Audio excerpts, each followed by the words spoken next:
يا أيمن، لقد زين لك الشيطان هذا الاسم العظيم باعتدائك على أمك التي قامت بتربيتك، وغاب عقلك وغاب ضميرك، وتناسيت كل القيم والأخلاق والمبادئ مقابل شهواتك وانحرافك عن الأصول والتقوى.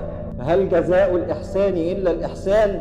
لقد اقترفت اسم عظيم وخالفت كل المثل والأخلاقيات والقانون. لذلك حكمت المحكمة حضوريا من ابويا مش موجود، فبالتالي امي محتاجه الكلام ده، فلما اعمله امي مش هتقول حاجه. يخش يعمل لوالدته فنجان القهوه ويحط لها فيه المخدر. الام تشرب القهوه، تنام، تتخدر، يجردها من هدومها ويقيم معاها علاقه كامله متكامله. 3 شهور الولد بيعاشر امه معاشره الازواج.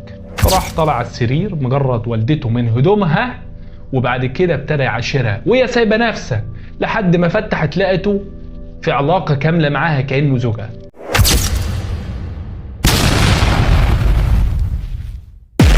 اهلا بيكم. الام حته من الجنه على الارض، ومهما كانت الام بتتمتع بقدر كبير من الجمال، لا يمكن ان الانسان ممكن يبص لامه من ناحيه شهوه او اثاره او ملذات. ده امك. المكان اللي انت بتبص عليه ده المكان ده اللي انت جيت منه. فمن المفترض لو امك جميله ما ينفعش تبص لها، لو اختك جميله ما ينفعش تبص لها. النهارده بقى كل يوم من الكلام ده بيحصل. نسمع عن واحد بيغتصب امه، نسمع عن اخ عاشر اخته وانجبت منه او انجب منها ايا كان المسمى.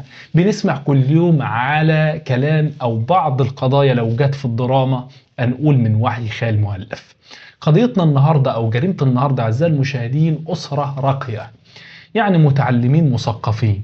والجريمه يعني ده دليل ان الجريمه النهارده مش محصوره على الجاهل بس، لا، ده المتعلم المثقف برضه بيرتكب الجريمه مثل الجاهل بالظبط او اشد قسوه. تعالوا نشوف القضيه دي ونشوف ازاي الشاب تجرأ على والدته وعاشرها معاشره الازواج، بل تسببت المعاشره في حمل، واللي كشف الجريمه والولد ده بيبلغ من العمر كام سنه والتفاصيل بتقول ايه. في البدايه قضيتنا حدثت في محافظه الجيزه. احنا بنتكلم على اسره مكونه من 3 افراد، زوج وزوجه وولد. الشاب اسمه ايمن بيبلغ من العمر 18 سنه، طالب ثانوي، تمام، طالب في اولى ثانوي. والام مهندسه ديكور، والاب استاذ جامعي في دوله او في احدى الدول العربيه في الخارج. احنا بنتكلم على اسره قلنا 3 افراد، الام مهندسه ديكور، بعد تاني الاب استاذ جامعي في بلاد بره، الشاب في اولى ثانوي. احنا بنتكلم النهارده ان الصحاب السوء تدفع الشاب انه يعمل اي حاجه، والاب والام في البيت وظيفتهم مش خزنه او مش مكنه ATM لاولادهم، لا، لازم نراقب افعال ولادنا، نصيحه نقدمها، خطر نبعده عن ولادنا. فبالتالي الاب بحكم شغله قلنا مسافر في الخارج، والام مهندسه ديكور من الشقه لمكتبها، والولد ابتدى يصاحب علي علوكه واشرف كوخه زي احنا ما بنقول، ابتدى يصاحب الشله السوء، ابتدى يسلك طريق المخدرات من خلال صحابه، سلكوا مع بعضهم الطريق ده وابتدوا يتعاطوا المخدرات. بل ما اكتفاش بكده، ابتدى يتعاطى انواع العقاقير، يعني البراشيم والحاجات دي. ابتدى المعلم قاعد هو وامه، مفيش غيره هو وامه، ابوه مسافر، فامه لسه صغيره في السن وبتتمتع بقدر كبير من الجمال. فبالتالي المعلم يعمل ايه؟ عايز بقى شاب 18 سنه حب ان هو يجرب من امه، او حط في دماغه ان امي محرومه من ابويا مش موجود، فبالتالي امي محتاجه الكلام ده، فلما اعمله امي مش هتقول حاجه. وقرر ان هو يواجهها في البدايه، ان انا اقعد معاها واقترح عليها ان انا اعمل معاكي كده. ولكن لما الام حط في دماغه هو ان ممكن ترفض وتخرب الدنيا وترن على باباه، قال لك لا بقى كده اسلك او اشوف طريقه تانية، ملاش قدامه غير طريقه المخدر. ولكن ايمن فكر تفكير شيطاني، قال لك المخدر ده احط لامي في ايه بقى؟ هو عارف ان امه مدمنه قهوه، بتحب القهوه جدا، وكل الام ما كانت بتيجي من شغلها على الشقه تقول له يا ايمن اعمل لي القهوه، لان هو بيعمل قهوه كويس. المعلم ايمن يعمل ايه بقى؟ يخش يعمل لوالدته فنجان القهوه ويحط لها فيه المخدر. الأم تشرب القهوة، تنام، تتخدر، يجردها من هدومها ويقيم معاها علاقة كاملة متكاملة، والدنيا مية مية كأنه زوجها. الكلام ده حصل لمدة ايه؟ الكلام ده حصل لمدة 3 شهور. 3 شهور الولد بيعاشر أمه معاشرة الأزواج. دي الرواية الأولى. الرواية التانية بتقول 5 شهور متواصلة الولد بيعاشر أمه معاشرة الأزواج. ما علينا، سوا 3 شهور سوا 5 شهور، أنا جايب لحضراتكم قضية صدر فيها حكم محكمة مش من عندي. بعد ما حصل الكلام ده والولد اعتاد على الفعل البشع ده، كل أمه ما بتيجي يعمل لها القهوة يخدرها، يخش عليها غرفة النوم يجردها من هدومها، يعاشرها معاشرة الأزواج. جت في يوم من الأيام الأم ابتدت إن هي تلاقي نفسها بتقوم من النوم في حاجات مش طبيعية. وطبعا السادة الأفاضل الستات فاهمين إن أنا بقول إيه. يعني إيه؟ يعني الست لما بتبقى في الوضع ده أو في حاجة زي كده حدثت حتى بينها وبين زوجها، بتبقى حاسة وعارفة، لو قامت من النوم بتحس إن في حاجة مش طبيعية. فالأم حست إن في حاجة مش طبيعية، ولكن ما كانش في بالها أي حاجة من دي خالص، لحد ما حست إن هي بترجع جسمها همدان في أمور بتحدث معها غير منطقية. فتوجهت لطبيب وابتدت إنها تكشف. قالت أنا أروح عند دكتور بقى أكشف وأطمن أشوف الدنيا فين. ولما راحت للطبيب ووقع الكشف الطبي عليها، اتفاجئت بالمفاجأة أو بالمصيبة. إيه هي بقى؟ إن الطبيب قال لها مبروك أنت حامل في الشهر الثالث.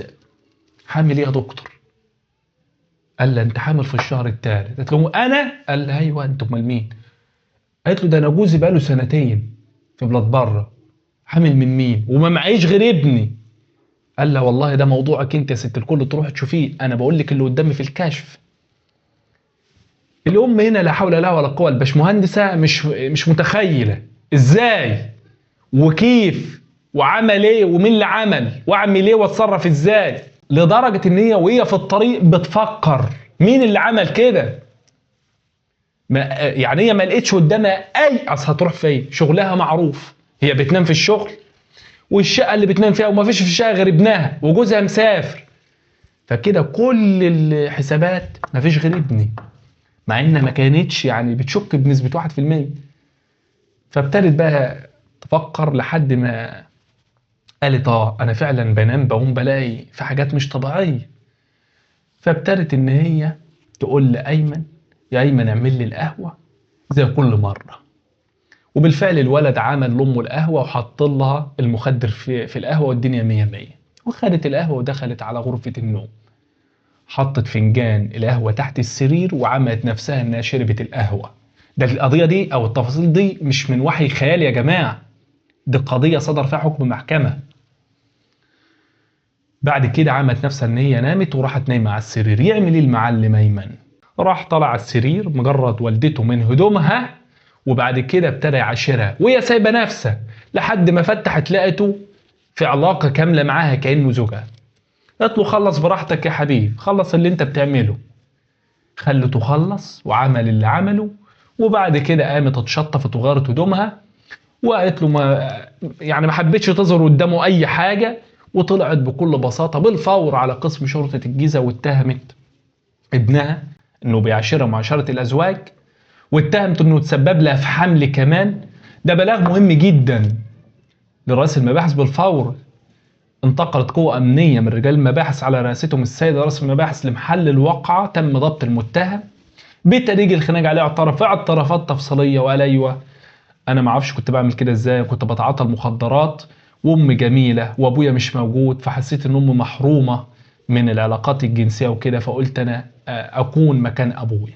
اعترف اعترافات تفصيلية وتعرضت القضية على المحكمة وصدر الحكم في القضية. حكمت المحكمة على المتهم بالسجن لمدة 10 سنوات. ومحدش يقول لي ده حكم قليل ولا حكم كتير، احنا مش جهة قضاء ولا جهة تحقيق. انا وظيفتي ان انا انقل لحضراتكم الخبر بكل تفاصيله. الامانة بتقتضي ان انا انقل لحضراتكم الحقائق فقط، انما كاحكام دي مش شغلنا. شفتوا النهاردة احنا وصلنا لحد فين؟ اب مسافر بلاد بره علشان يأمن مستقبل ابنه، طالب في ثانوي عام، طالب متعلم، لما سلك الطريق الحرام المخدرات مع زمايله الفاسدين، لما امتنعت عنه الرقابة. الأب مسافر في بلاد بره والأم في شغلها مهندسة ديكور. كانت النهاية بتقول ايه؟ لذلك انا دايما بقول الرقابة اهم من كل شيء. او انت بتطلع بلاد بره تسافر ولا تشتغل ولا تمر نفسك ليه؟ تقول لي عشان أأمن مستقبل ولادي. كلام جميل. طب لما انت بتأمن مستقبل ولادك وعايز تأمن مستقبل عيالك، نسيت ان انت بتجري على الفلوس ودورك الرئيسي كرقابة ان انت تحافظ على ابنك او بنتك، مش بتنفذه او مش بتعمله؟ هتعمل لك ايه الفلوس؟ انت كده مش بتأمن مستقبلهم، دي انت بتضيعهم. انتوا كده بتضيعوا اولادكم. الرقابة على الولد والبنت اهم من ان انا اسافر واقول أأمن مستقبل ابني.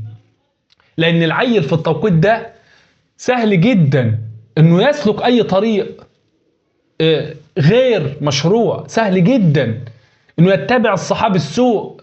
لا اب يقول له كده غلط، ولا ام لا يا حبيبي الطريق ده مش مظبوط وما تمشيش مع ده وما تسهرش بره وده حلال وده حرام والصح والغلط بيقول. يا ريت نتعلم ان اهم من الفلوس وجني المال ان يكون في رقابة على الولد والبنت، زي سيد الخلق صلى الله عليه وسلم ما قال: كلكم راع وكلكم مسؤول عن رعيته. يا ريت نتعلم من قضية النهاردة. أشكركم على حسن المشاهدة، وأخيرا إلى اللقاء.